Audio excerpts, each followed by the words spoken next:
ग्राम मलगांव में चल रही श्रीमद् भागवत कथा के पंचम दिवस पर भगवान श्री कृष्ण की बाल लीला गोवर्धन पूजा की अमृतमयी कथा सुनने को सैकड़ों की भीड़ उमड़ी। निमाड़ के प्रख्यात परम पूज्य गुरुदेव पंडित श्री अनिल मार्कंडेय जी की सुमधुर वाणी से अमृतमयी कथा को भक्तों ने श्रवण किया। नटखट बाल कृष्ण की लीलाओं में माखन चोरी, मटकी फोड़ प्रसंग, भगवान कृष्ण द्वारा गाय की सेवा करना, साथ ही गौ माता की महत्ता बताते हुए महाराज जी ने कहा कि अपने घर बना भोजन पहले भोजन गौ को खिलाए फिर स्वयं भोजन करें। महाराज श्री ने कहा कि भागवत में दशम स्कंद जो बाल लीलाएं हैं, इन बाल लीलाओं को सुनकर जहां ज्ञानी लोग अपना ज्ञान खो बैठते हैं, सोचते हैं कि भगवान ऐसे कैसे कर सकते हैं, वही प्रेमियों को बड़ा आनंद आता है।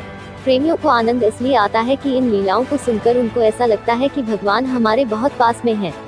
कथा प्रारंभ करते हुए कृष्ण जन्म पर नंद बाबा की खुशी का वृतांत सुनाते हुए कहा कि जब प्रभु ने जन्म लिया तो वासुदेव जी कंस कारागार से उनको लेकर नंद बाबा के यहाँ छोड़ आए और वहाँ से जन्मी योगमाया को ले आए।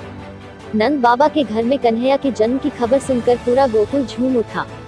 महाराज ने कथा का वृतांत बताते हुए पूतना चरित्र का वर्णन करते हुए कहा कि पूतना कंस द्वारा भेजी गई एक राक्षसी थी और श्री कृष्ण को स्तनपान के जरिए विष देकर मार देना चाहती थी। पूतना कृष्ण को विषपान कराने के लिए एक सुंदर स्त्री का रूप धारण कर वृंदावन में पहुंची थी। जब पूतना भगवान के जन्म के बाद प्रभु को मारने के लिए अपने स्तनों पर कालकूट विष लगा कर आए तो मेरे कन्हैया ने अपनी आंखें बंद कर ली।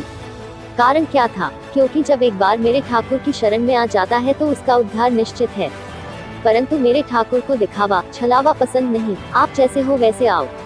रावण भी भगवान श्री राम के सामने आया, परंतु छल से नहीं शत्रु बनकर। कंस भी सामने शत्रु बन आया, पर भगवान ने उनका उद्धार किया।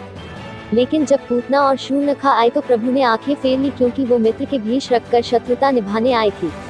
मौका पाकर पूतना ने बालकृष्ण को उठा लिया और स्तनपान कराने लगी। श्री कृष्ण ने स्तनपान करते करते ही पूतना का वध कर उसका कल्याण किया, उसे गोलोक धाम दिया। कल कथा में रूखमणि मंगल होगा। देश की धड़कन न्यूज के लिए अशोक निम्बेकर की रिपोर्ट। कोई हो तो आए। इसने तो मान लिया है।